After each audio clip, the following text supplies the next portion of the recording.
नमस्तुभ्यम, मैं मृदुत्पल नीलोर्मी गुप्त आपका अपने YouTube चैनल तुभ्यम की टू सक्सेस में आपका हार्दिक अभिनंदन करता हूं।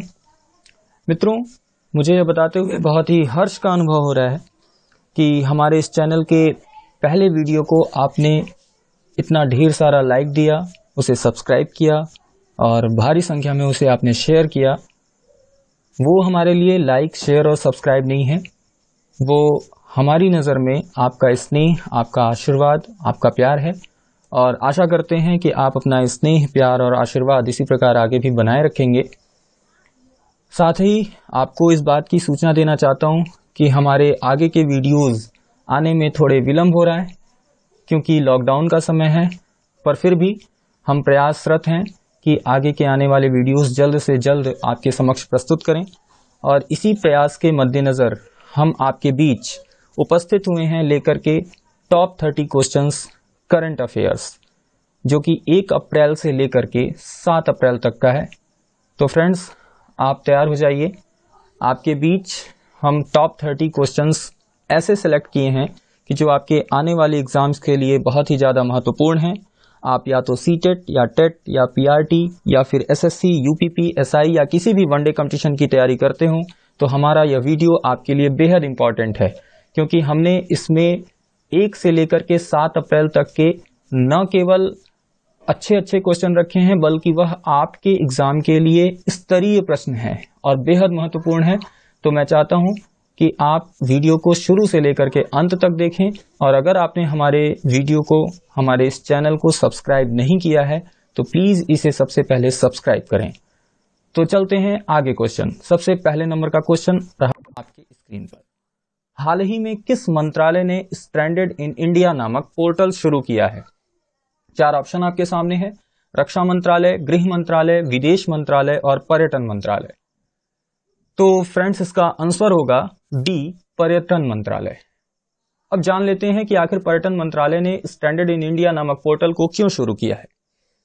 तो स्ट्रैंडेड इन इंडिया नामक पोर्टल पर्यटन मंत्रालय द्वारा इसलिए शुरू किया गया क्योंकि आपको पता है कि कोरोना वायरस के कारण पूरे भारतवर्ष में लॉकडाउन है और जिसके कारण यहाँ पर बहुत से ऐसे विदेशी पर्यटक हैं जो भारत में आकर फंस गए हैं और इन्हीं भारत में फंसे विदेशी पर्यटकों को सुरक्षित उनके देश पहुंचाने के लिए, उनकी सहायता के लिए हमारे पर्यटन मंत्रालय के मंत्री प्रहलाद सिंह पटेल द्वारा स्ट्रैंडेड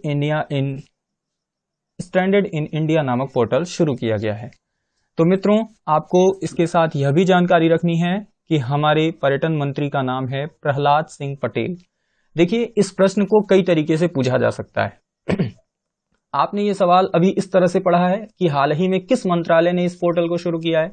अगर इसी सवाल को थोड़ा सा अलग तरीके से मैं पूछना चाहूं तो ऐसे लिख सकता हूं कि हाल ही में किस केंद्रीय मंत्री ने स्ट्रैंडेड इन इंडिया नामक पोर्टल शुरू किया है। तो 4 ऑप्शंस जो आपके अभी मंत्रालय के जैसे हैं वो बदल जाएंगे। रक्षा मंत्रालय के मंत्री कौन है? आपको पता होगा, राजनाथ सिंह। गृह मंत्रालय के हैं आपके अमित शाह। विदेश मंत्रालय के हैं एस जयशंकर और पर्यटन मंत्रालय के हैं प्रहलाद सिंह पटेल। तो ये 4 ऑप्शंस जो हैं बदल जाएंगे और उसमें से तब आपको उत्तर चुनना होगा प्रहलाद सिंह पटेल। तो आप ध्यान रखेंगे कि इस प्रश्न को किसी भी तरह से पूछा जा सकता है, तो आप इसका जवाब अगर डीपली जाकर के पढ़े हुए हैं तो आसानी से दे सकते हैं। मित्रों, चलते हैं हमारे अगले क्वेश्चन पर। दूसरा प्रश्न है, लॉकडाउन के बाद सामान्य स्थिति बहाल करने के लिए किसकी अध्यक्षता में एक उच्च स्तरीय पैनल गठित किया गया है? 4 ऑप्शन आपके सामने दिए गए हैं। नृपेंद्र मिश्रा, पीके मिश्रा, अजीत डोभाल और आर भटनागर। तो इसका सही उत्तर है, जो कि आपकी स्क्रीन पे है, बी, पीके मिश्रा। इस सवाल के बारे में थोड़ा सा समझ लें कि ये कहना चाहता है कि इस समय लॉकडाउन चल रहा है और लॉकडाउन 1 को हम लोग पार कर चुके हैं और लॉकडाउन 2 की स्थिति से गुजर रहे हैं, जो कि 3 मई तक पूरे भारत में लागू है। और लॉकडाउन के बाद जब सभी स्थितियां सामान्य करने की बारी आएंगी तो सिंपल सी बात है कि अफरा तफरी का माहौल मच जाएगा। सभी लोग एक साथ सड़कों पर निकलना चाहेंगे इतने दिनों के बाद, तो कहीं अफरा तफरी का माहौल ना हो जाए, लोगों को असुविधा ना हो और किसी प्रकार की भी ऐसी आपत्तिजनक स्थिति न उत्पन्न हो जाए, इसके लिए एक उच्च स्तरीय पैनल गठित किया गया है और उसके अध्यक्ष बनाए गए हैं पीके मिश्रा। ये पीके मिश्रा कौन है? तो ये पीके मिश्रा हमारे प्रधानमंत्री नरेंद्र मोदी जी के प्रधान सचिव हैं। तो आपको इस सवाल से दो बातें जानने को मिलती हैं। पहला कि किसकी अध्यक्षता में उच्च स्तरीय पैनल गठित किया गया है, और दूसरा कि ये पीके मिश्रा कौन है। तो आपको याद रखना है कि पीके मिश्रा प्रधानमंत्री नरेंद्र मोदी जी के प्रधान सचिव हैं। तो फ्रेंड्स, इसका सही उत्तर क्वेश्चन नंबर 2 का ऑप्शन नंबर बी, पीके मिश्रा। चलते हैं आगे अगले तीसरे नंबर के क्वेश्चन पर। लिखा गया है कि किस राज्य सरकार ने आवश्यक सेवाओं के वितरण से जुड़े लोगों को ई पास जारी करने के लिए प्रज्ञाम ऐप लॉन्च किया है। ऑप्शन में दिया है बिहार, झारखंड, उत्तर प्रदेश और राजस्थान।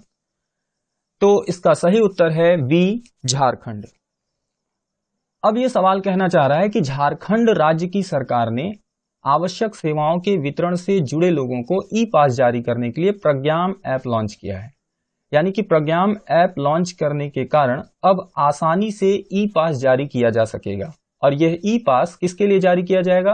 उन लोगों के लिए जो आवश्यक सेवाओं के वितरण से जुड़े होंगे। आवश्यक सेवाओं का यहाँ पर आशय किससे है? जैसे इसेंशियल इलेक्ट्रिकल सर्विस हो गया, इसेंशियल बैंकिंग सर्विस हो गया, खाद्य पदार्थों की आपूर्ति से संबंधित हो गया। ये सभी आपके इस लॉकडाउन के दौरान आवश्यक सेवाओं के अंतर्गत आते हैं। तो झारखंड राज्य सरकार ने इन्हीं आवश्यक सेवाओं से जुड़े हुए लोगों की आवाजाही में उनको किसी प्रकार की असुविधा न हो, इसलिए उनको ई पास जारी करने के लिए आसानी से एक ऐप का लॉन्च किया है, प्रज्ञाम ऐप। तो आप याद रखेंगे यह प्रज्ञाम ऐप का संबंध झारखंड राज्य सरकार से है। अब उत्तर अगर झारखंड है तो थोड़ा सा झारखंड के बारे में जान लेते हैं। झारखंड की राजधानी क्या है? रांची। झारखंड के मुख्यमंत्री हैं हेमंत सोरेन। अभी हाल ही में इनकी पोस्टिंग की गई है और इस समय वर्तमान राज्यपाल हैं श्रीमती द्रौपदी मुर्मू। तो झारखंड से इतनी बातें आपको जानने के लिए हैं। इसके अलावा आपको साथ में यह भी जानना है कि झारखंड का ही एक शहर बोकारो है, बोकारो, जो भारत का पहला ग्लोबल एक्टिव सिटी बना है। याद रखेंगे ये क्वेश्चन भी, आपको मैं एक्स्ट्रा जो बता रहा हूं वो भी आप याद रखते चलें, आपके एग्जाम के लिए हेल्पफुल हैं ये सारे क्वेश्चंस। कि झारखंड का एक शहर बोकारो है जिसे भारत का पहला ग्लोबल एक्टिव सिटी बनाया गया है। और झारखंड से ही आप जो है एक नेशनल पार्क भी याद रखें, जो कि बहुत ही बार एग्जाम में पूछा गया है, Betla national park. Betla national park ये कहाँ स्थित है? झारखंड में। और यही झारखंड भी हमारे देश में कोयला उत्पादन में प्रथम स्थान पर रखा गया है। तो इतनी बातें झारखंड से आपको जानने को मिली। अब बढ़ते हैं नेक्स्ट क्वेश्चन पर। अगला सवाल है, किस राज्य सरकार ने कोविड-19 से संक्रमित लोगों का पता लगाने के लिए एक्टिव केस फाइंडिंग कैंपेन शुरू किया है? 4 ऑप्शन दिए गए हैं, उत्तर प्रदेश, महाराष्ट्र, राजस्थान और हिमाचल प्रदेश।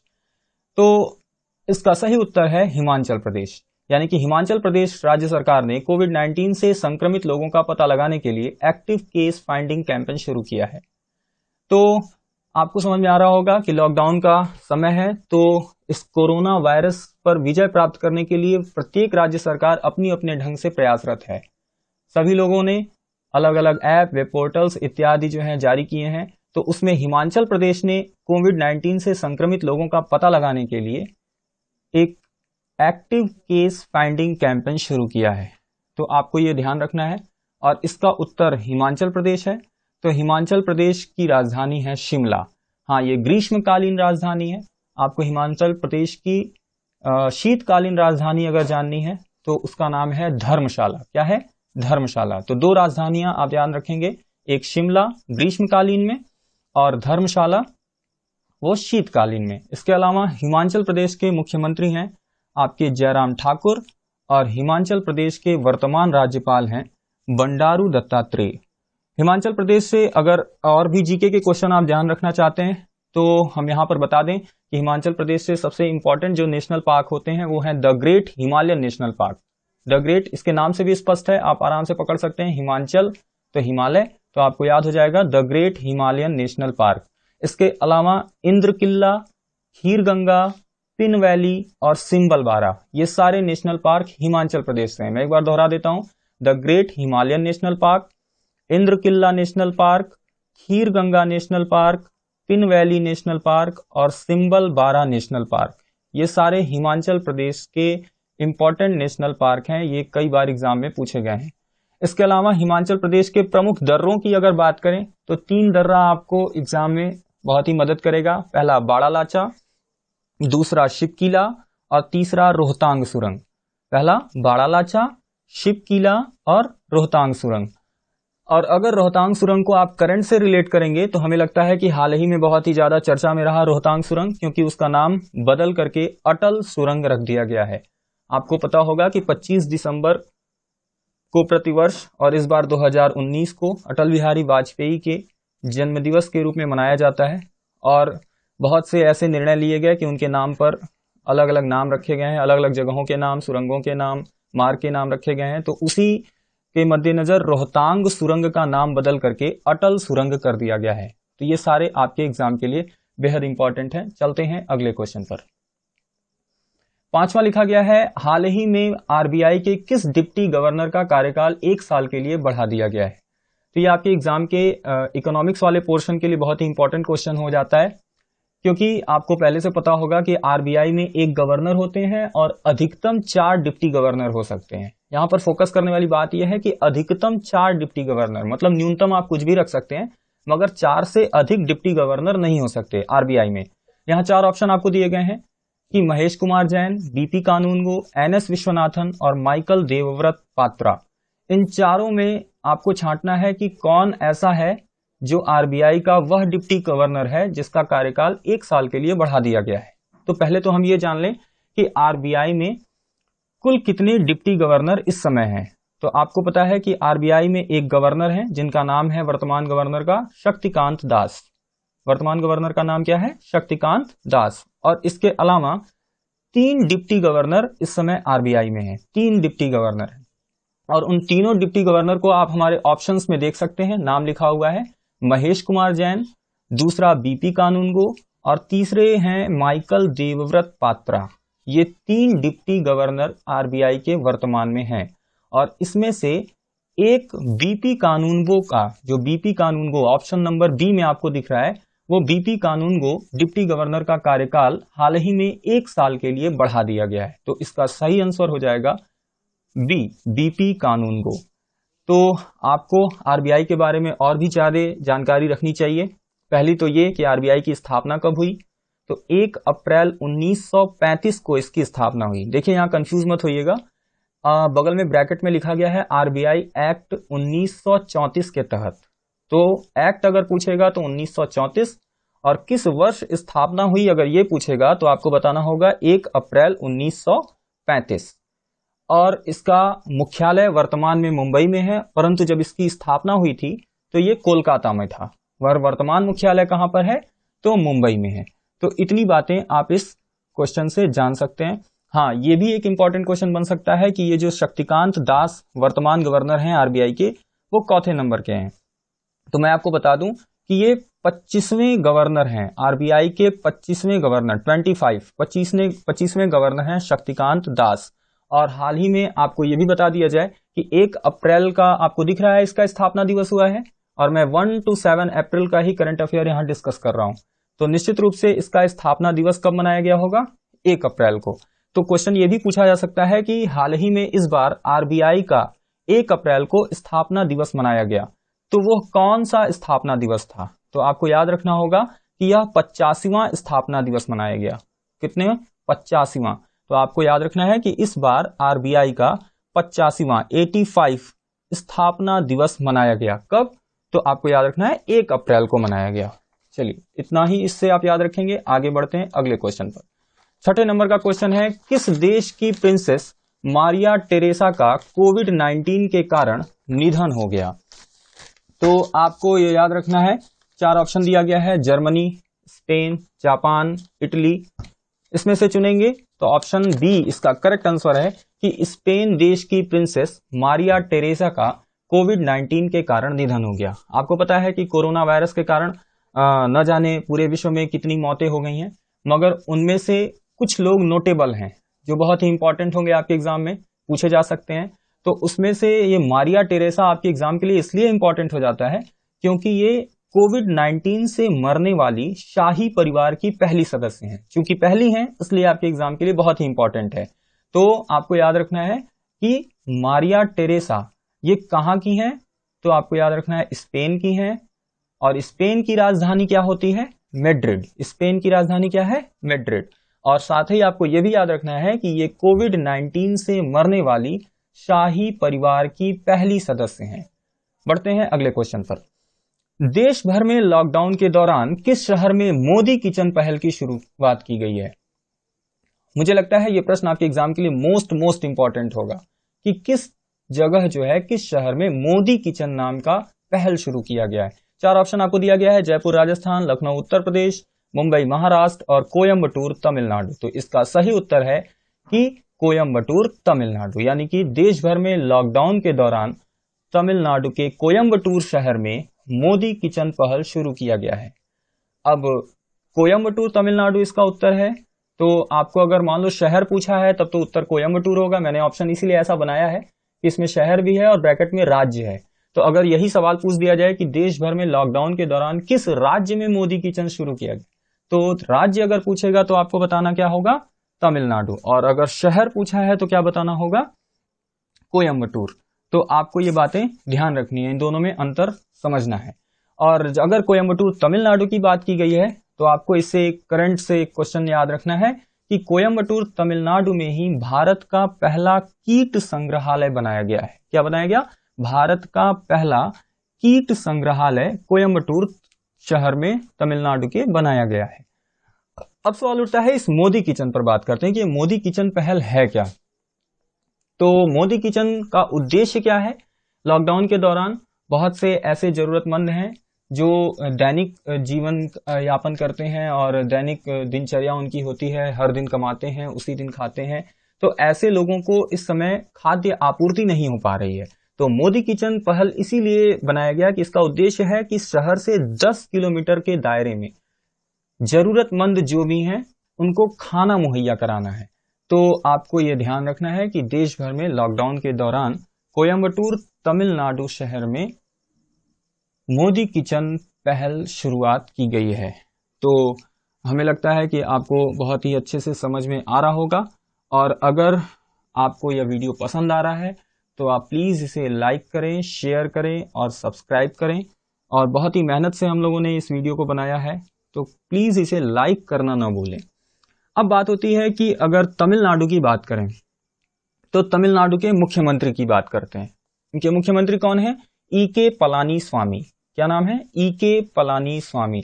हालांकि इनका पूरा नाम है एडापड्डी के पलानीस्वामी, पर आप ई.के. पलानीस्वामी से भी काम चला सकते हैं। और इसके वर्तमान राज्यपाल हैं बनवारी लाल पुरोहित। वर्तमान राज्यपाल कौन है? बनवारी लाल पुरोहित। और अगर आप नेशनल पार्क के बारे में बात करें तमिलनाडु में, तो बहुत ही आसान सा मैं आपको ट्रिक बता रहा हूं कि मलाई शब्द अगर आ जाए तो आप आराम से पकड़ लीजिएगा कि वह तमिलनाडु से ही संबंधित हो सकता है। तो तमिलनाडु के 2 नेशनल पार्क में आपको बता रहा हूं, एक है आपका अन्नामलाई, एक है आपका मुद्दुमलाई। तो अन्नामलाई में भी मलाई आ रहा है, मुद्दुमलाई में भी मलाई आ रहा है। तो हमें लगता है आप बड़े आसानी से समझ सकते हैं कि इसका उत्तर तमिलनाडु होगा। तो तमिलनाडु से 2 नेशनल पार्क आप याद रखेंगे, एक अन्नामलाई और एक मुद्दुमलाई। तो बढ़ते हैं अगले क्वेश्चन पर। भारत सरकार ने कोविड-19 पर अपडेटेड जानकारी देने के लिए कौन सा ट्विटर हैंडल लॉन्च किया है? बहुत ही इंपॉर्टेंट क्वेश्चन है और हमें लगता है इसका जवाब आपको पता भी होगा, क्योंकि आप अगर फेसबुक वगैरह चलाते हैं तो हैशटैग करके आपने देखा होगा कि ये last option number D, India fights corona, बहुत लोगों ने इसका इस्तेमाल भी किया है। यही इसका सही उत्तर भी है कि भारत सरकार ने कोविड-19 पर अपडेटेड जानकारी देने के लिए हैशटैग इंडिया फाइट्स कोरोना नामक ट्विटर हैंडल लॉन्च किया है। और किसने लॉन्च किया है ये भी पूछा जा सकता है। तो इसे सूचना एवं प्रसारण मंत्रालय द्वारा जारी किया गया है। और सूचना एवं प्रसारण मंत्रालय से आपके दिमाग में ये आना चाहिए कि इस सूचना और प्रसारण मंत्री कौन है। तो सूचना एवं प्रसारण मंत्री आपके हैं प्रकाश जावड़ेकर। प्रकाश जावड़ेकर। देखिए, इसी प्रश्न को कई तरीके से घुमा के पूछा जा सकता है। वो सीधे बता देगा कि भारत सरकार ने कोविड-19 पर अपडेटेड जानकारी देने के लिए हाल ही में hashtag India fights corona Twitter handle launch किया है। आपको बताना है कि यह किस मंत्रालय द्वारा लॉन्च किया गया है। तो आप बताएंगे कि सूचना व प्रसारण मंत्री। ठीक, सूचना एवं प्रसारण मंत्रालय द्वारा लॉन्च किया गया है। यह भी पूछा जा सकता है कि किस केंद्रीय मंत्री ने हाल ही में कोविड-19 पर अपडेटेड जानकारी देने के लिए Twitter handle India fights corona launch किया है, तो आपको तब यही उत्तर प्रकाश जावड़ेकर देना होगा। तो जैसा पूछेगा वैसा आपको बताना है, ठीक है। अगर मंत्री पूछता है तो प्रकाश जावड़ेकर, और अगर मंत्रालय पूछता है तो सूचना एवं प्रसारण मंत्रालय, और अगर पूछता है कौन सा ट्विटर हैंडल लॉन्च किया गया है तो आपको बताना होगा इंडिया फाइट्स कोरोना। तो हमें लगता है आप समझ गए होंगे, और आगे बढ़ते हैं अगले क्वेश्चन पर। अगला क्वेश्चन है आपका कि हाल ही में किसके द्वारा कोरोना वायरस पर एक वैश्विक चित्रकला प्रतियोगिता का शुभारंभ किया गया। बहुत ही इंपॉर्टेंट क्वेश्चन। ऑप्शन आपके सामने है UGC, ICCR, CSIR, IIT Bombay. तो इसका शुद्ध आंसर है, सही आंसर है बी, आईसीसीआर। आईसीसीआर का फुल फॉर्म भी आप जान लें, Indian council for cultural relations, भारतीय सांस्कृतिक संबंध परिषद। और अगर ये आईसीसीआर न लिख करके अगर हमें लगता है कि पूरा इसका बृहद फॉर्म लिखा होता Indian council for cultural relations, तो आप इस प्रश्न का उत्तर जो है अनुमानतः भी दे सकते थे, क्योंकि यहाँ कल्चरल रिलेशंस आ रहा है, सांस्कृतिक संबंध आ रहा है, और ये जो वैश्विक चित्रकला प्रतियोगिता है वो कहीं ना कहीं सांस्कृतिक कार्यक्रम के अंतर्गत ही आता है। तो आप इसका अनुमानतः उत्तर आईसीसीआर इसी आधार पर दे सकते हैं, मगर शर्त है कि आपको आईसीसीआर का फुल फॉर्म याद होना चाहिए, क्योंकि डायरेक्ट कभी कभी एग्जाम में आईसीसीआर का फुल फॉर्म ही आपसे पूछ देता है। अब सवाल उठता है कि भारतीय सांस्कृतिक संबंध परिषद का उद्देश्य क्या है। एक भारतीय संस्था है और इसका कार्य, इसका उद्देश्य बस इतना है कि यह विश्व के विभिन्न देशों के साथ अपने सांस्कृतिक संबंधों को मजबूत बनाता है। तो ऐसे ही इसी सांस्कृतिक संबंध को मजबूत बनाने के लिए हाल ही में इसके द्वारा कोरोना वायरस, जो कि इसमें वैश्विक महामारी के रूप में पूरे विश्व में फैला हुआ है, इस पर एक वैश्विक चित्रकला प्रतियोगिता का प्रारंभ किया गया, जिसमें देश के विभिन्न लोग इसमें अपने चित्र के माध्यम से कोरोना के बारे में कुछ सकारात्मक पहलू दिखा सकते हैं। तो इसका सही उत्तर होगा ऑप्शन नंबर बी। और बढ़ते हैं अगले क्वेश्चन पर। कोरोना वायरस से प्रोफेसर अर्जुन देव का निधन हो गया। वह एक प्रसिद्ध डैश थे। ऑप्शन पत्रकार, वैज्ञानिक, पर्वतारोही, इतिहासकार। तो इसका सही उत्तर है ऑप्शन नंबर डी, इतिहासकार। हाल ही में कोरोना वायरस से मैंने आपको पहले भी बताया है कि बहुत लोगों का निधन हो गया है, और उसमें बहुत ही लोग ऐसे हैं जिनका जो थोड़े नोटेबल हैं, आपको याद रखना है, इंपॉर्टेंट हैं। तो ऐसे में ही प्रोफेसर अर्जुन देव का निधन हुआ है, और प्रोफेसर अर्जुन देव आपसे बहुत ही करीब से जुड़ सकते हैं अगर आप उनके बारे में ये जानें कि इन्होंने एनसीईआरटी में भी इतिहासकार के रूप में काम किया था। आप एनसीईआरटी की किताब पढ़ते होंगे, हमें लगता है तैयारी के दौरान। तो एनसीईआरटी में जो इतिहासकार के रूप में काम बहुत लोगों ने किया है, और प्रोफेसर अर्जुन देव हैं वो भी इतिहासकार हैं, और कई जगह उन्होंने इतिहासकार का कार्य किया है, मगर एनसीईआरटी में भी उन्होंने इतिहासकार के रूप में काम किया था, और हाल ही में इनका कोरोना वायरस के कारण निधन हो गया है। तो इसका सही उत्तर हो जाएगा इतिहासकार डी। अगले क्वेश्चन पर चलते हैं। हाल ही में किस अंतरिक्ष एजेंसी ने सूर्य के अध्ययन हेतु सनराइज मिशन की घोषणा की है। आपके एग्जाम के लिए मोस्ट इंपॉर्टेंट सवाल, मैंने आपको इसका ऑप्शन भी दिया है, इसरो, नासा, जाक्सा और रास्को कोस्मस। तो आपका इसका सही उत्तर है नासा। आपको बता दूं कि नासा जो है अमेरिका की अंतरिक्ष एजेंसी है, और हाल ही में इसी नासा ने सूर्य के अध्ययन हेतु सनराइज मिशन की घोषणा की है। मित्रों, आपको पता होगा कि सूर्य से बहुत ही उत्पन्न होते हैं सौर तूफान। सूर्य से उठने वाले जो तूफान होते हैं उनको कहा जाता है सौर तूफान। तो इसका उद्देश्य क्या है, इस सनराइज मिशन का उद्देश्य क्या है? इसका उद्देश्य है कि सूर्य से उत्पन्न होने वाले सौर तूफानों का अध्ययन करना, उनके बारे में जानकारी प्राप्त करना। तो हाल ही में नासा अंतरिक्ष एजेंसी ने सूर्य के अध्ययन हेतु या सौर तूफानों के इन अध्ययन के लिए सनराइज मिशन की घोषणा की है। अब सवाल उठता है नासा, ये नासा क्या है? तो नासा का पहले फुल फॉर्म जान लेते हैं। नासा का फुल फॉर्म है national aeronautics and space administration. क्या है full form? National aeronautics and space administration. इसकी स्थापना कब हुई थी ये जान लेते हैं। 29 जुलाई 1958 में, क्योंकि डायरेक्ट कभी कभी क्वेश्चन बन जाता है कि नासा की स्थापना हुई थी, तो 29 जुलाई 1958 1958 में इसकी स्थापना हुई थी। और इसका मुख्यालय, चूंकि ये अमेरिका की है कंपनी, अमेरिका की अंतरिक्ष एजेंसी है, इसलिए अमेरिका की राजधानी वाशिंगटन डीसी में इसका मुख्यालय है। और नासा के बारे में आप एक हाल ही में करंट अफेयर्स इसको अगर हम जोड़ें तो एक और चीज जान सकते हैं बहुत ही बेहतर, कि नासा ने अभी हाल ही में आर्टेमिस मिशन स्टार्ट किया है। और इस आर्टेमिस मिशन के द्वारा वो 2024 तक चंद्रमा पर मानव बेस कैंप भी स्थापित कर देगा।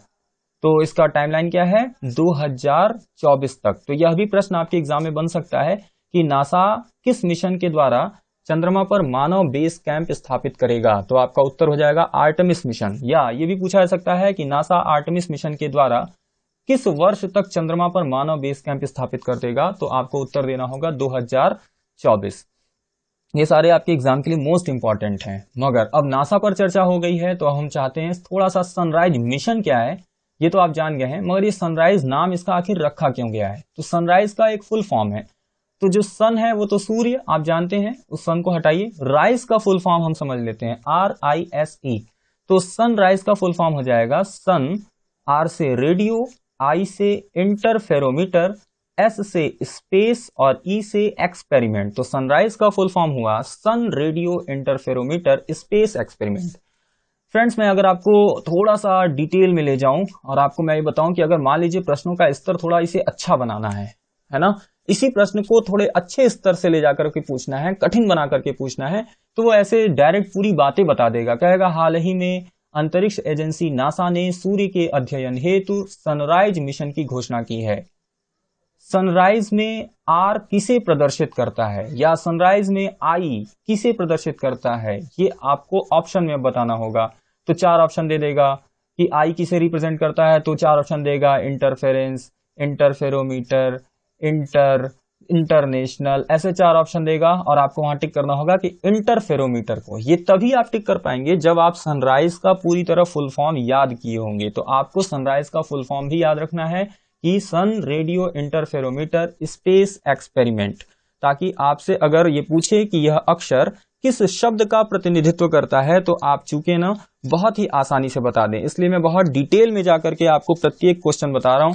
मैं नाम का ये टॉप 30 क्वेश्चन है, मगर टॉप 30 के अंतर्गत आप न जाने कितने अनदर फैक्ट्स भी जानते चल रहे हैं। तो बढ़ते हैं अगले क्वेश्चन पर। अगला क्वेश्चन है, कोरोना वायरस के चलते दक्षिण अफ्रीका में भारतीय मूल की गीता राम जी का निधन हो गया, वह एक थी।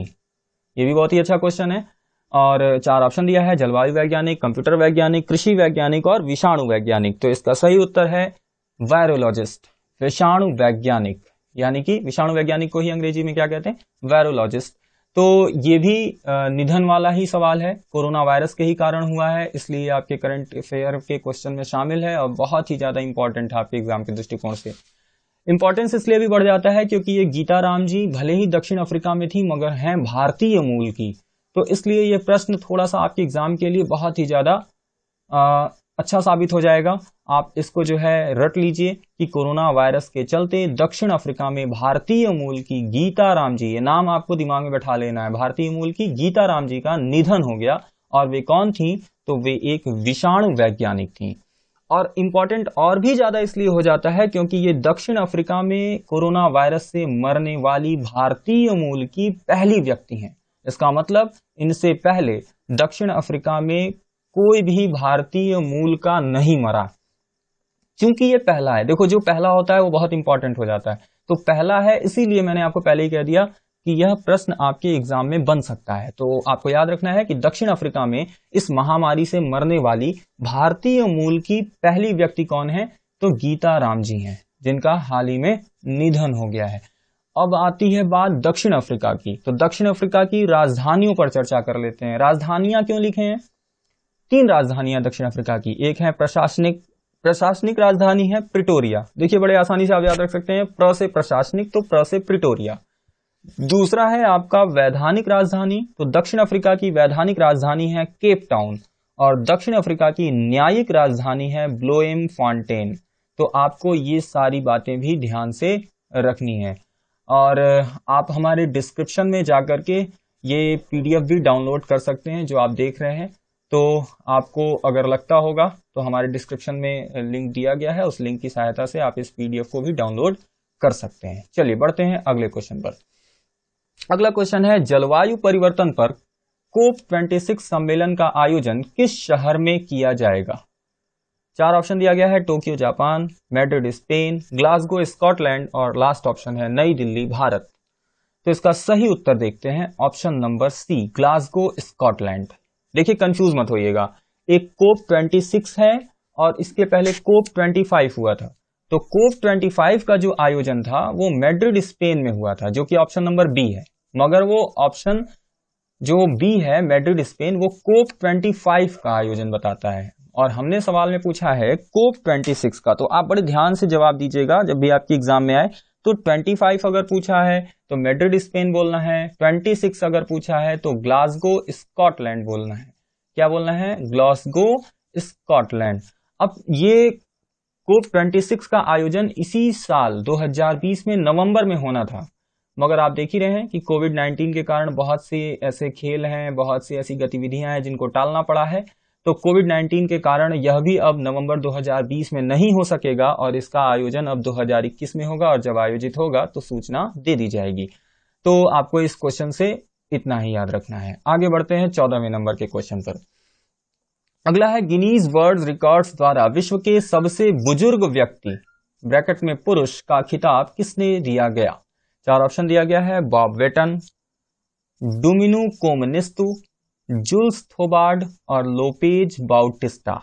ये भी बहुत ही अच्छा क्वेश्चन है। तो इसका सही आंसर है कि गिनीज वर्ल्ड रिकॉर्ड्स द्वारा विश्व के सबसे बुजुर्ग व्यक्ति पुरुष में खिताब दिया गया है बॉब वेटन को। किसको दिया गया है? बॉब वेटन को।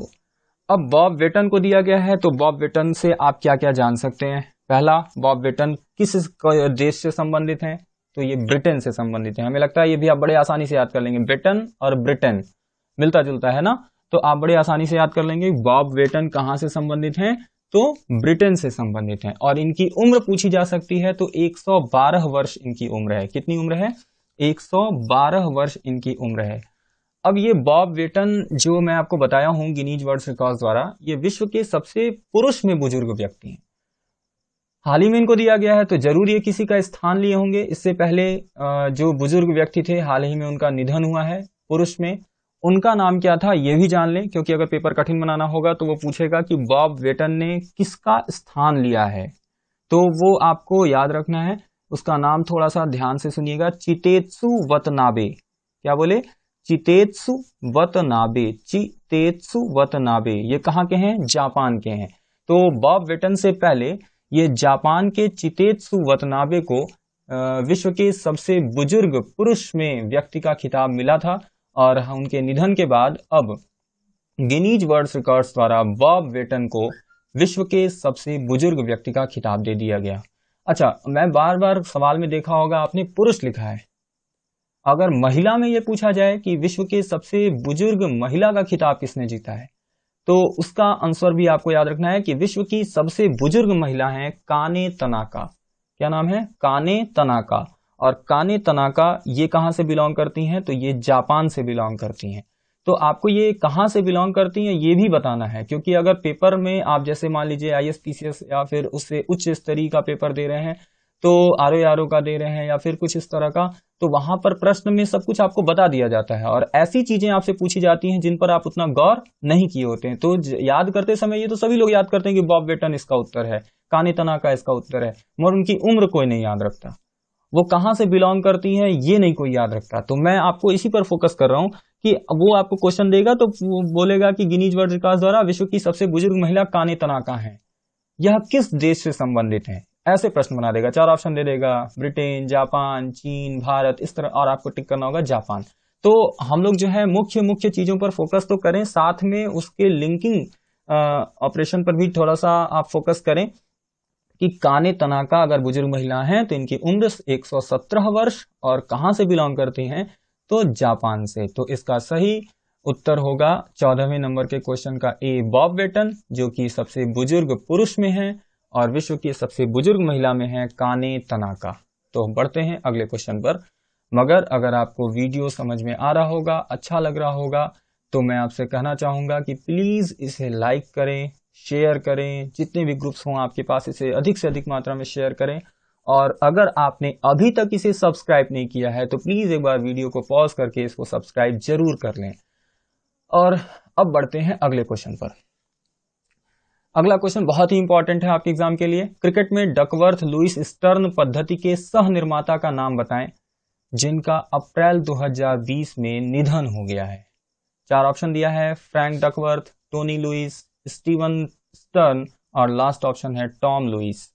तो इसका सही उत्तर है टोनी लुईस।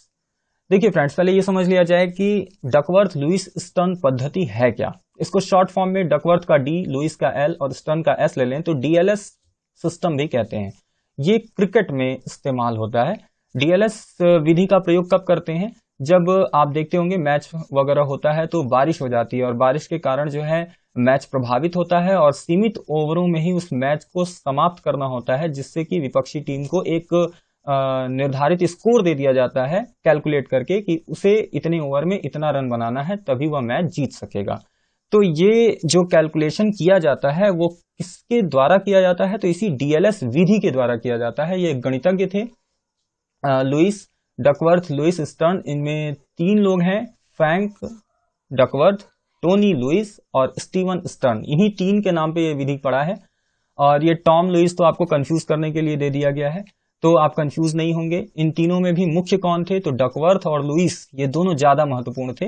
मगर हाल ही में अप्रैल 2020 में पूछा गया है इन तीनों में से किसका निधन हो गया है, तो टोनी लुईस जो कि एक गणितज्ञ थे और जिन्होंने डीएलएस विधि भी दिया था।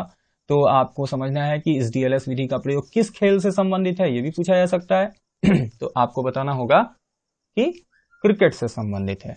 ठीक है, तो इसका सही उत्तर हो जाएगा ऑप्शन बी, टोनी लुईस। अगले सवाल पर आते हैं। भारत सरकार ने कोविड-19 मरीजों को ट्रैक करने के लिए कौन सा मोबाइल ऐप लॉन्च किया है। Option A Covid tracker, corona tracker, Aarogya Setu, quarantine. मुझे लगता है कि आपको इसका जवाब पहले से पता होगा, तो इसका सही उत्तर है ऑप्शन सी, आरोग्य सेतु। और हाल ही में आपने देखा होगा कि हमारी सरकार ने आपसे बड़ा ही ज्यादा अनुरोध किया है। बहुत सारे टीवी पे प्रचार आ रहे हैं कि अगर आपने अभी तक अपने मोबाइल में आरोग्य सेतु ऐप इंस्टॉल नहीं किया है तो प्लीज एक बार मेरे कहने से आप इसे अवश्य इंस्टॉल करें। आरोग्य सेतु है क्या? आरोग्य सेतु जान लेते हैं, एक ऐप है। अगर आप इसे अपने मोबाइल में इंस्टॉल कर लेते हैं तो ये कोविड-19 से होने वाले खतरों के बारे में आपको पहले से अलर्ट कर देता है। उसके बारे में विभिन्न प्रकार की जानकारियां देती हैं। सरकार का दावा है कि आरोग्य सेतु ऐप कोविड-19 को हराने में मील का पत्थर साबित होगा। और आरोग्य सेतु से अगर आप करंट से इसे जोड़ें तो ये हाल ही में 13 दिनों में 5 करोड़ का आंकड़ा पार कर लिया है। मतलब कि 13 दिनों में ही 5 करोड़ लोगों ने इस ऐप को इंस्टॉल किया। ऐसा नीति आयोग के द्वारा जारी किया गया था। और बाद में रविशंकर जी के द्वारा अपने ट्विटर पे ये ट्वीट किया गया था कि 6 करोड़ लोग 17 दिनों में आरोग्य सेतु को इंस्टॉल कर लिए। तो ये क्वेश्चन बनता है कि हाल ही में किस ऐप ने जो है कम दिनों में अधिक से अधिक लोगों द्वारा इंस्टॉलेशन का रिकॉर्ड तोड़ा है। तो उसका उत्तर होगा आरोग्य सेतु। तो आरोग्य सेतु ऐप अगर आप इंस्टॉल नहीं किए हैं तो आप अभी इंस्टॉल करें, क्योंकि आरोग्य सेतु अगर आप ऐप इंस्टॉल किए हुए हैं तो अगर आप उच्च जोखिम क्षेत्र में जाते हैं जहां कोरोना वायरस से जोखिम है तो वो तुरंत आपको अलर्ट कर देता है और आपको तत्काल यह आपको बताता है कि आप अपने नजदीकी परीक्षण सेंटर पर जाएं। और आपको हेल्पलाइन नंबर भी देता है, परीक्षण सेंटर का जगह भी बताता है। बहुत सी चीजें इसमें हैं। आप इसको इंस्टॉल करेंगे तो आप कुछ सवालों का जवाब दे करके जान सकते हैं कि आप कोरोना वायरस से सुरक्षित हैं या नहीं। तो अगले सवाल पर आते हैं। हाल ही में किसने कोरोना स्टडीज नामक एक पुस्तक श्रृंखला शुरू की है? Google, Facebook, Microsoft, NBT. तो इसका सिंपल सा जवाब आप आराम से रट सकते हैं, एनबीटी। फुल फॉर्म याद रहेगा तो बड़ी आसानी से रट लेंगे, नेशनल बुक ट्रस्ट, राष्ट्रीय पुस्तक न्यास। और क्वेश्चन भी कह रहा है पुस्तक श्रृंखला, तो पुस्तक श्रृंखला शुरू कौन करेगा? तो निश्चित रूप से नेशनल बुक ट्रस्ट शुरू करेगा। तो हाल ही में एनबीटी ने कोरोना स्टडीज नामक एक पुस्तक श्रृंखला शुरू की है। अब एनबीटी ने ही हाल ही में एक और पहल शुरू किया था, स्टे होम इंडिया नामक पहल। तो स्टे होम इंडिया नामक पहल भी याद रखेंगे आप, और कोरोना स्टडीज नामक पुस्तक श्रृंखला, ये दोनों आप याद रखेंगे। स्टे होम इंडिया के तहत भी 100 से अधिक पुस्तकों को ये फ्री डाउनलोड में दिए थे, ताकि आप इसे पढ़ करके अपने लॉकडाउन के समय का सदुपयोग कर सकें। तो इसका सही उत्तर है डी एनबीटी। अगले क्वेश्चन पे आते हैं। किस शहर के नौसेना डॉकयार्ड ने पोर्टेबल मल्टीफीड ऑक्सीजन मैनिफोल्ड MOM शुरू किया है? 4 ऑप्शन है, मुंबई, चेन्नई, न्यू मंगलोर और है विशाखापट्टनम। तो इसका सही उत्तर है विशाखापट्टनम, यानी विशाखापट्टनम शहर के नौसेना डॉकयार्ड ने MOM शुरू किया है। MOM मतलब क्या हुआ? Multi feed oxygen manifold. नाम से ही स्पष्ट है, मल्टी फीड ऑक्सीजन। इसका मतलब एक से अधिक लोगों को, मल्टी नाम यूज किया गया है, एक से अधिक लोगों को एक ही बार में ऑक्सीजन दी जा सकेगी। किसके जरिए? पोर्टेबल, इसी multi feed oxygen manifold MOM के जरिए एक से अधिक रोगियों को एक बार में ऑक्सीजन दी जा सकेगी। और एक से अधिक कितना, अगर आपसे पूछे तो 6 रोगियों को। कितना? तो 6। एक बार में 6 लोगों को हम ऑक्सीजन दे सकते हैं MOM के माध्यम से। और ये कहाँ शुरू किया गया है, किस शहर ने शुरू किया है? तो ये विशाखापट्टनम के नौसेना डॉकयार्ड द्वारा शुरू किया गया है। अब चूंकि ये विशाखापट्टनम के द्वारा शुरू किया गया है, वहां के नौसेना के द्वारा, तो विशाखापट्टनम कहाँ है? आंध्र प्रदेश में। तो आंध्र प्रदेश की सरकार इस MOM को खरीदने का निर्णय भी ले चुकी है। वो क्यों खरीदने का निर्णय ली है? वो इसलिए क्योंकि वो इस MOM के माध्यम से कोविड-19 के रोगियों को ऑक्सीजन की आपूर्ति कर सकेगी। तो इसका सही उत्तर है विशाखापट्टनम। अगले क्वेश्चन पे आते हैं। उड़ीसा सरकार ने किस संगठन की सहायता से सांस्कृतिक कार्यक्रम मो प्रतिभा की शुरुआत की है? तो 4 ऑप्शन दिया है, यूनेस्को, यूनिसेफ, WEF और WHO। तो इसका सही उत्तर है कि उड़ीसा सरकार ने यूनिसेफ की सहायता से, किसकी सहायता से? UNICEF, option number B. Orissa सरकार ने यूनिसेफ संगठन की सहायता से सांस्कृतिक कार्यक्रम मो प्रतिभा की शुरुआत की है। अब देखो, मो एक ऐसा अक्षर है या शब्द है जिसको आप बड़े आसानी से पकड़ लें तो आप आराम से उत्तर तक पहुंच जाएंगे। ये मो जिस भी कार्यक्रम के आ गया है, जिस अभियान के आ गया है, आप समझ लेना कि ये उड़ीसा से ही संबंधित होगा, क्योंकि उड़िया भाषा में मो बोलते हैं, आप उसको मेरा बोलते हैं। मो प्रतिभा मतलब क्या हुआ? मेरी प्रतिभा। तो वो मेरी को उड़िया भाषा में मो बोलते हैं। तो उड़ीसा सरकार ने मो प्रतिभा शुरू किया है। तो मो आप जहां देखें तो वहां तत्काल समझ लें कि ये उड़ीसा के द्वारा ही शुरू किया जाएगा। इसीलिए मैंने क्वेश्चन में जो है दूसरा घुमा के पूछ लिया है, ताकि आप जो है उड़ीसा अगर पकड़ भी लें तो आपको ये बताना पड़ेगा कि किस संगठन की सहायता से ये मो प्रतिभा सांस्कृतिक कार्यक्रम शुरू किया गया है। तो उसका सही जवाब है यूनिसेफ। तो यूनिसेफ के बारे में आप जानना चाहेंगे तो यूनिसेफ का फुल फॉर्म है United Nation children's fund. United Nation children's fund, इसकी स्थापना हुई थी 1 दिसंबर 1946। मुख्यालय है इसका न्यूयॉर्क में। तो यूनिसेफ के बारे में आपको ये 3 चीजें जानकारी रखनी है, इसका फुल फॉर्म, इसकी स्थापना और इसका मुख्यालय। तो इसकी सहायता से ये जो सांस्कृतिक कार्यक्रम मो प्रतिभा शुरुआत किया गया है, इसके बारे में थोड़ा सा जाने कि ये क्या है सांस्कृतिक कार्यक्रम। तो लॉकडाउन का समय चल रहा है, कोरोना वायरस के कारण बच्चे अपने अपने घरों में हैं, सभी बोर हो रहे हैं। तो ऐसी स्थिति में उसने क्या किया है, यूनिसेफ की सहायता से सांस्कृतिक कार्यक्रम शुरू किया है, ताकि बच्चे जो हैं ऑनलाइन घर पर बैठे बैठे पेंटिंग में, लेखन में, हैंडराइटिंग में और स्केचिंग इत्यादि अलग अलग सांस्कृतिक कार्यक्रम में वो भाग ले सकें। घर बैठे वो लॉकडाउन के समय का सदुपयोग कर सकें, और उसके लिए उन्होंने मो प्रतिभा की शुरुआत की है। तो अगर आपको मैं बताऊं तो हाल ही में उड़ीसा सरकार ने एक और चीज लॉन्च किया है इसी कोरोना वायरस से संबंधित, और वो है आपका मो जीवन पहल। क्या है? मो जीवन पहल।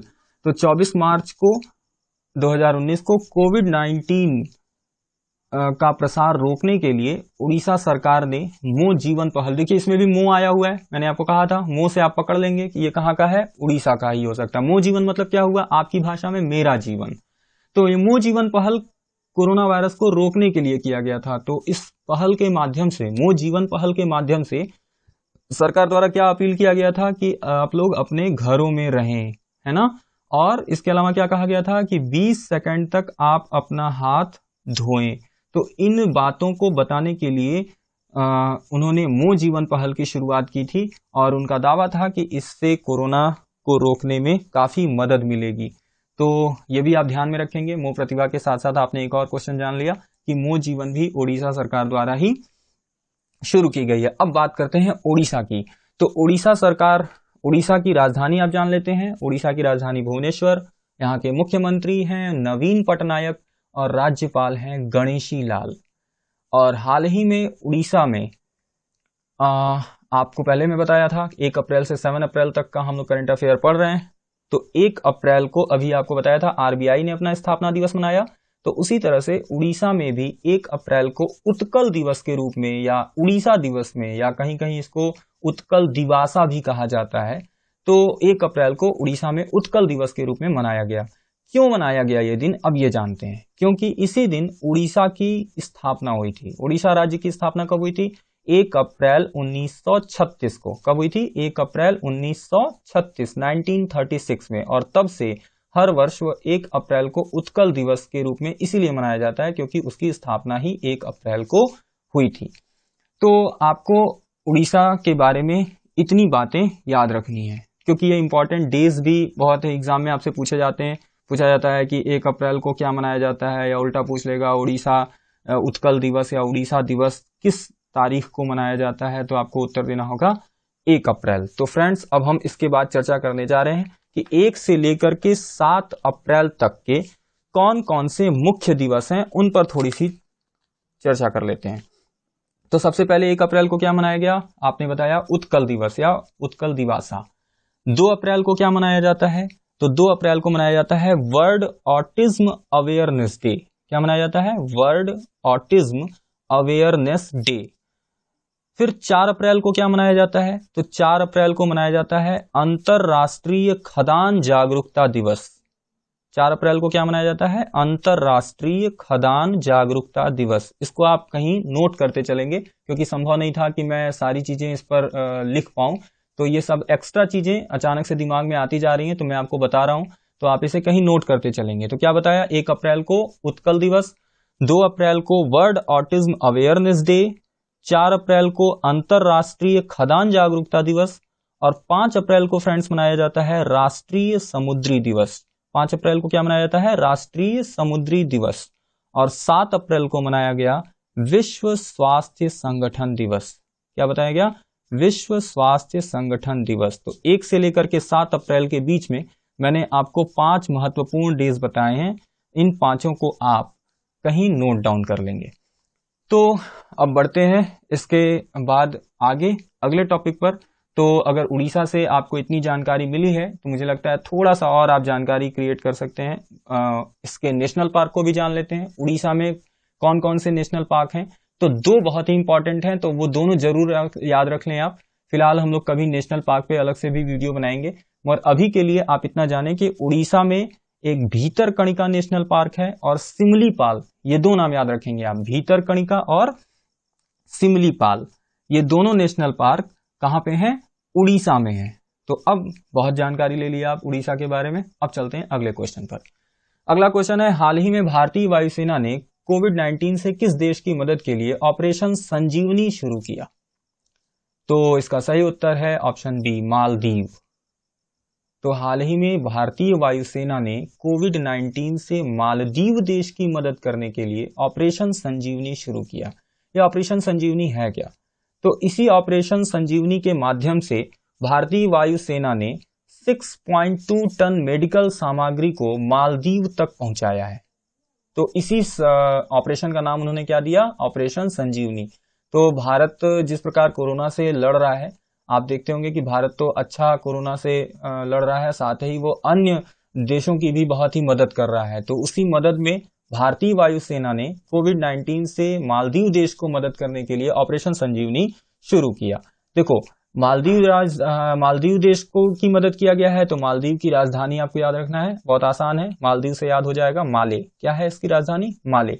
मगर एक अच्छा क्वेश्चन बन सकता है वो ये कि किस परिवहन विमान के द्वारा भारतीय वायुसेना ने मालदीव की मदद की है, या 6.2 टन मेडिकल सामग्री मालदीव तक पहुंचाने के लिए किस परिवहन विमान का इस्तेमाल किया है?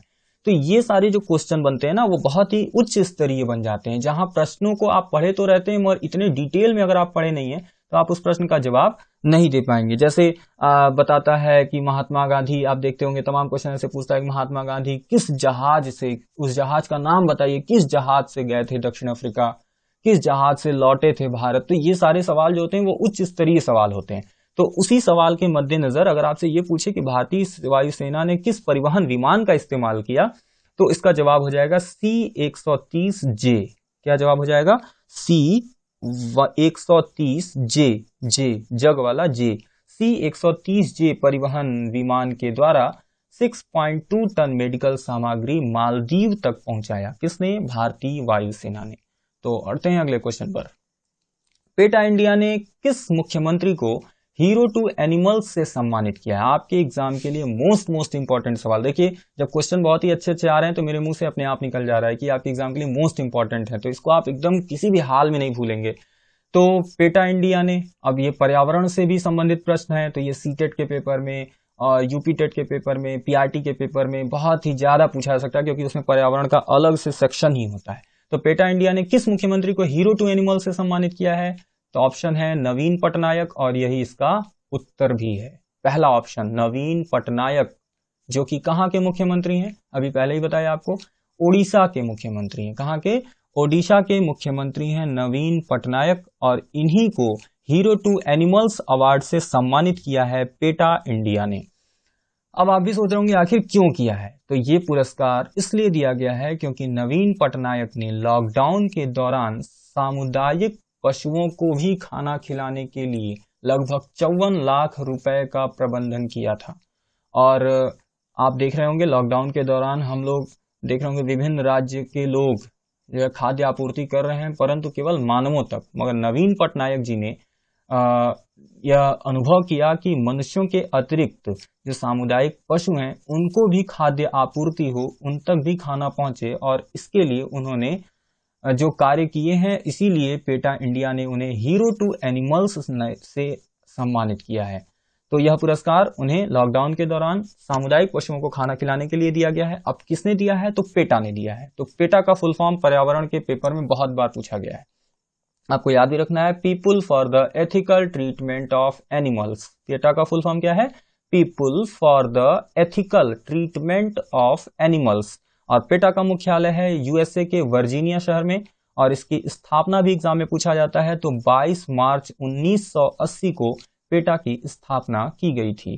तो मुझे लगता है कि यह प्रश्न आपके एग्जाम के लिए मोस्ट इंपॉर्टेंट है, किसी न किसी पेपर में ये जरूर से पूछा जाएगा, तो आप इसे बेहतर तरीके से याद रखेंगे। अगले क्वेश्चन पर आते हैं। हाल ही में चर्चा में रही निजामुद्दीन मरकज मस्जिद कहां पर स्थित है? ये क्वेश्चन बहुत ही अच्छा है, बहुत ही चर्चा में रहा ये मस्जिद। निजामुद्दीन मरकज मस्जिद कहां स्थित है? तो हमें लगता है इसका जवाब सबको पता होगा, ऑप्शन नंबर ए दिल्ली, और यही सही जवाब है। तो ये हाल ही में चर्चा में रही निजामुद्दीन मरकज मस्जिद दिल्ली में स्थित है। अच्छा, ये चर्चा में रही क्यों? अगर आप पेपर पढ़ते होंगे, टीवी न्यूज देखते होंगे तो भी बता देंगे, क्योंकि हाल ही में इसी निजामुद्दीन मरकज मस्जिद में तबलीगी जमात का एक धार्मिक समारोह हुआ था, जहां पर बहुत से जमातियों ने भाग लिया। और इस घटना, क्यों इतना ये घटना चर्चा में है? क्योंकि इस घटना से देश में कोरोना वायरस के कई मामले सामने आ गए। आपने देखा कि इसी घटना से जो है हमारे देश में कोरोना वायरस से संक्रमित लोगों की संख्या दिन प्रतिदिन बढ़ती गई, और फिर भी सरकार ने पर्याप्त प्रयास किए हैं इसको रोकने के लिए। तो ये एग्जाम में क्वेश्चन बहुत ही इंपॉर्टेंट है, पूछा जा सकता है कि निजामुद्दीन मरकज मस्जिद कहां पर स्थित है? तो आपको बताना होगा दिल्ली। और ये मस्जिद का नाम भी आपको याद रखना है, क्या पता वो इस क्वेश्चन को घुमा के पूछे और ऑप्शन में इसको डाल दे, तो आप इसका नाम भी याद रखेंगे। अगले क्वेश्चन पर आते हैं कि निम्न में से किस राज्य में लोगों को सैनिटाइज करने के लिए वी सेफ टनल लगाया गया है? 4 ऑप्शन दिया गया है, उत्तर प्रदेश, तेलंगाना, आंध्र प्रदेश, दिल्ली। तो आप याद रखेंगे कि वी सेफ टनल लोगों को सैनिटाइज करने के लिए तेलंगाना राज्य में लगाया गया है। इसका सही उत्तर है ऑप्शन बी, तेलंगाना। अब सवाल उठता है वी सेफ टनल है क्या? तो ये वी सेफ टनल एक ऐसा टनल है जिसमें से अगर आप गुजरेंगे तो आपको 20 सेकंड में ये पूरी तरह से सैनिटाइज कर देगा। कितने सेकंड में? 20 सेकंड में आपको ये पूरी तरह से सैनिटाइज कर देगा। इसलिए आपको ये एग्जाम में बहुत ही इंपॉर्टेंट क्वेश्चन बन जाता है। तो वी सेफ टनल से मुझे एक और क्वेश्चन याद आ रहा है। अगर मुझे लगता है कि इस तरह से पूछा जाए अगर कि हाल ही में सैनिटाइजर टनल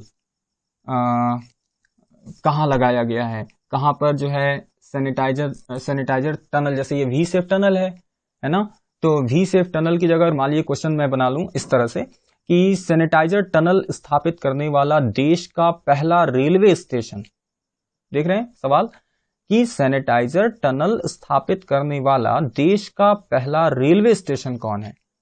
तो आपको बताना होगा इसका सही जवाब अहमदाबाद रेलवे स्टेशन। क्या बताना होगा फ्रेंड्स? Ahmedabad railway station. दोनों सवाल दोनों थोड़ा सा लिंकअप थे, तो मैंने उस सवाल को भी आपके सामने रखा।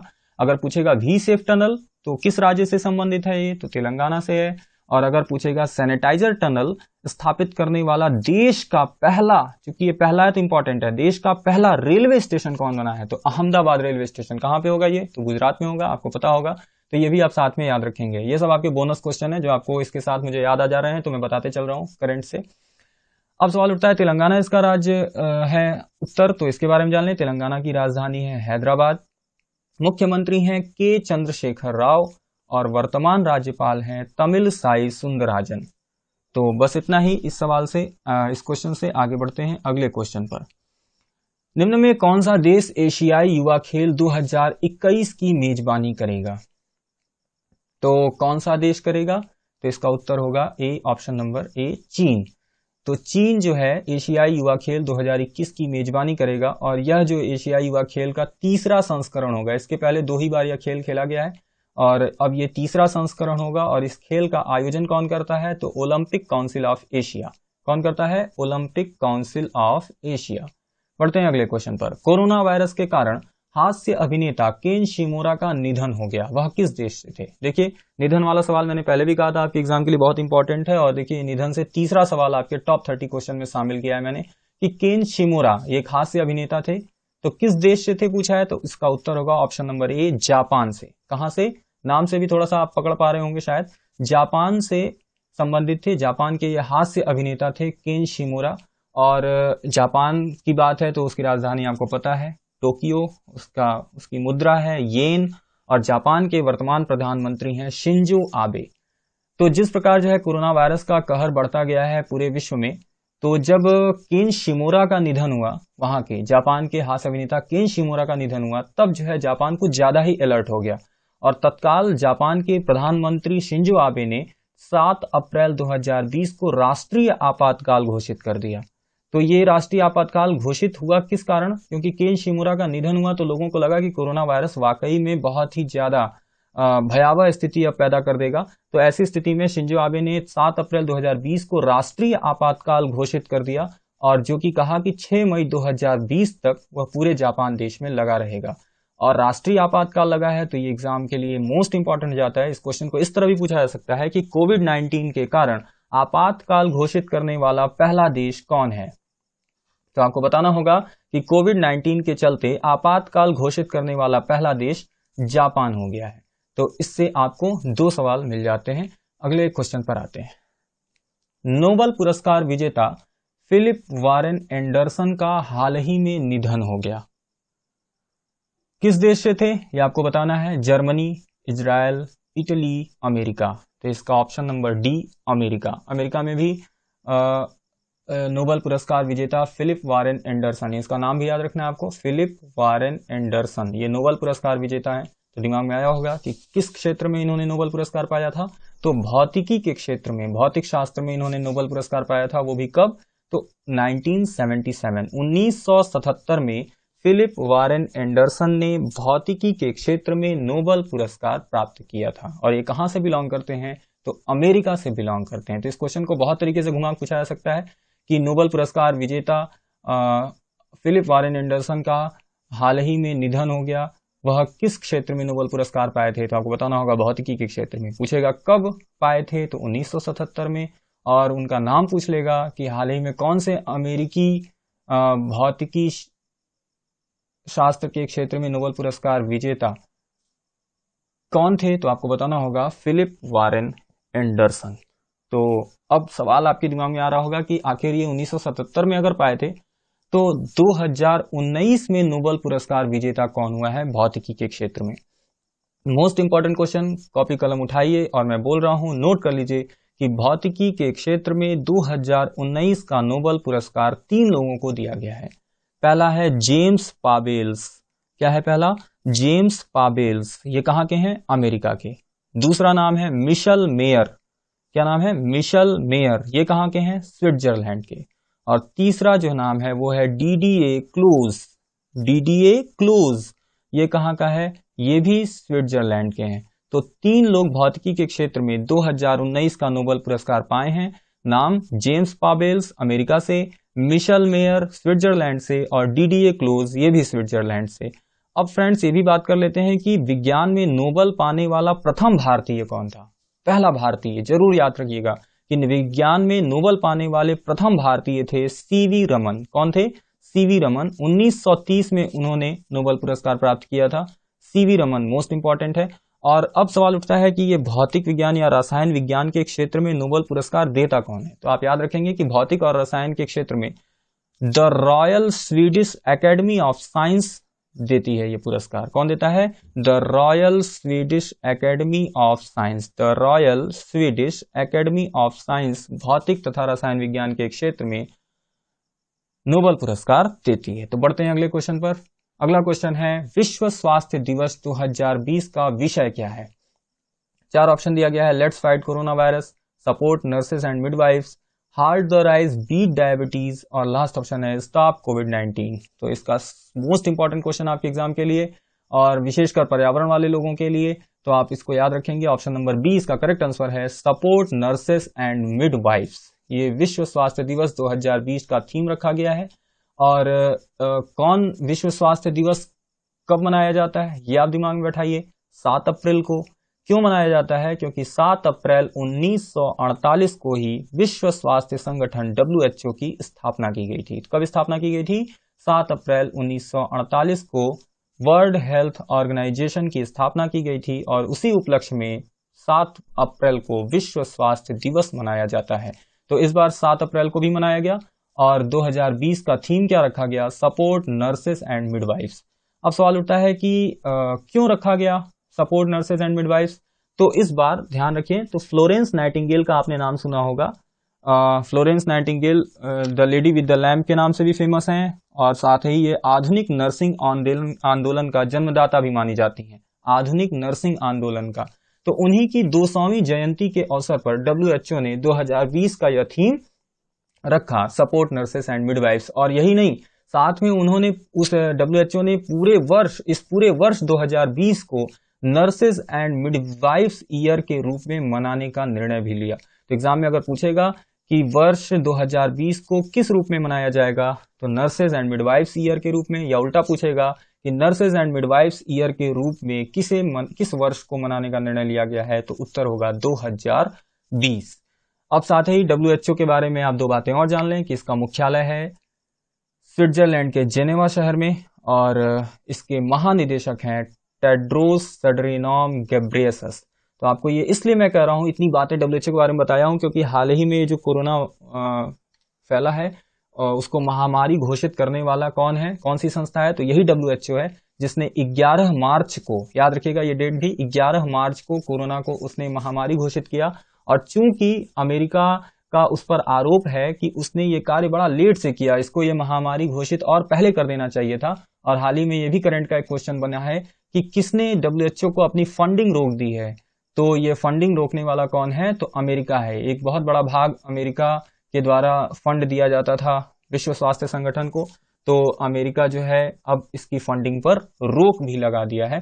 तो इसलिए आपको WHO की हर एंगल के बारे में जानकारी होनी चाहिए, हर डायमेंशन को आप पढ़ लीजिए। WHO के कहाँ इसका मुख्यालय है, कौन इसके महानिदेशक हैं, कब इसकी स्थापना हुई। तो इस आधार पर मैंने आपसे कहा है कि पेपर में आप पढ़ते होंगे तो बार बार इनके महानिदेशक का नाम निकलता है। तो वो कौन है महानिदेशक? Tedros Adhanom Ghebreyesus. Tedros Adhanom Ghebreyesus. आप अगर टेड्रोस भी याद रखते हैं, टेड्रोस घेब्रेयेसस, तब भी काम चल जाएगा। तो ये था आपका विश्व स्वास्थ्य दिवस 2020 का। अगले क्वेश्चन पर आते हैं। कोरोना वायरस के कारण किस देश के पूर्व प्रधानमंत्री महमूद जिब्रिल का निधन हो गया? 4 ऑप्शन है मिस्र, यमन, लीबिया, अल्जीरिया। तो कोरोना वायरस के कारण जो है लीबिया, जो कि उत्तरी अफ्रीका का एक देश है, उसके पूर्व प्रधानमंत्री महमूद जिब्रिल का निधन हो गया है। तो लीबिया की राजधानी है त्रिपोली और इसकी मुद्रा है दिनार। तो इसका सही उत्तर हो जाएगा लीबिया। अगले क्वेश्चन पर आते हैं। अंतरराष्ट्रीय भारोत्तोलन संघ IWF ने किस देश के भारोत्तोलक खिलाड़ियों को भाग लेने से मना कर दिया है? तो पहला ऑप्शन है चीन और मालदीव, दूसरा है मलेशिया और थाईलैंड, जापान और इटली, भारत और बांग्लादेश। तो अंतरराष्ट्रीय भारोत्तोलन संघ IWF ने मलेशिया और थाईलैंड के भारोत्तोलक खिलाड़ियों को भाग लेने से मना कर दिया है। तो इसका सही उत्तर होगा ऑप्शन नंबर बी, मलेशिया और थाईलैंड। अब आप सोच रहे होंगे कि आखिर मना क्यों कर दिया गया है? तो मलेशिया और थाईलैंड ने डोपिंग नियमों का उल्लंघन किया है और डोपिंग नियमों के उल्लंघन के कारण ही IWF ने यह प्रतिबंध उन पर लगाया है। तो IWF की बात करें तो इसका मुख्यालय है बुडापेस्ट, हंगरी। हंगरी देश की राजधानी है बुडापेस्ट, आपको याद रखना है। IWF का मुख्यालय भी बुडापेस्ट में है, हंगरी देश के, और इसकी स्थापना 1905 में हुई। बढ़ते हैं अगले क्वेश्चन पर, और ये रहा हमारा आखिरी सवाल कि सार्वजनिक स्थानों को सैनिटाइज करने के लिए ड्रोन का इस्तेमाल करने वाला पहला राज्य कौन है? तो इसका सही उत्तर है option number D, Indore. 4 option आपको दिए गए थे और इसमें ऑप्शन नंबर डी, इंदौर जो है वह सार्वजनिक स्थानों को सैनिटाइज करने के लिए ड्रोन का इस्तेमाल करने वाला पहला राज्य लिखा है। सॉरी, ये क्वेश्चन थोड़ा सा मिस्टेक है, आप इसको राज्य नहीं शहर कर लेंगे। अगर ये राज्य रहता तो आप बताइए क्या हो जाएगा इसका जवाब? अगर ये राज्य रहेगा तो इसका जवाब हो जाएगा मध्य प्रदेश, क्योंकि मध्य प्रदेश का ही राजधानी भोपाल है और भोपाल में ही एक शहर है इंदौर, जिसे भारत का सबसे स्वच्छ शहर कहा जाता है। तो ये जो है इंदौर शहर जो है भारत का सबसे स्वच्छ शहर है, ये भी आप याद रखेंगे। तो इस प्रश्न को आप क्या परिवर्तन करना है कि सार्वजनिक स्थानों को सैनिटाइज करने के लिए ड्रोन का इस्तेमाल करने वाला पहला शहर है। तो शहर पूछा है तो आप इंदौर बताएंगे, और वो राज्य लिखा है तो आपको मध्य प्रदेश बताना होगा। तो मध्य प्रदेश की बात करें तो उसकी राजधानी भोपाल है, इसके मुख्यमंत्री शिवराज सिंह चौहान हैं और मध्य प्रदेश के वर्तमान राज्यपाल लालजी टंडन हैं। तो इतनी बातें आपको इस प्रश्न से जाननी होंगी। और अगर बात करें मध्य प्रदेश की, तो मध्य प्रदेश से आपको थोड़ा सा जो है नेशनल पार्क के बारे में जान लीजिए कि इसके मुख्य नेशनल पार्क कौन कौन है। तो Kanha Kisli national park, Bandhavgarh national park, Panna national park, Satpura national park. देखिए ये जो नाम है, ये 4 नाम बहुत ही ज्यादा एग्जाम में पूछे गए हैं। कान्हा किसली, बांधवगढ़, पन्ना और सतपुड़ा, ये सारे नेशनल पार्क जो मध्य प्रदेश से बहुत ही ज्यादा इंपॉर्टेंट हैं, कई बार एग्जाम में पूछे जा रहे हैं। विशेषकर उनके लिए जिनके एग्जाम में पर्यावरण एक सेक्शन के रूप में पूछा जाता है, वो जरूर से इस पर फोकस करेंगे। तो फ्रेंड्स, ये थे हमारे टॉप 30 क्वेश्चंस 1 to 7 अप्रैल। बहुत ही जल्द हम आपके बीच लेकर के आएंगे अप्रैल के 2nd वीक का करंट अफेयर। और तब तक के लिए अगर आपको ये वीडियो पसंद आया हो, इसमें हमारा मेहनत दिखा हो, तो प्लीज अपना प्यार, आशीर्वाद और स्नेह बनाए रखें। अधिक से अधिक इसे लाइक करें, शेयर करें और सब्सक्राइब करें, बिल्कुल भी ना भूलें। तब तक के लिए अगले वीडियो का इंतजार करें और नमस्तुभ्यम, जय तुभ्यम, थैंक्स फॉर वॉचिंग।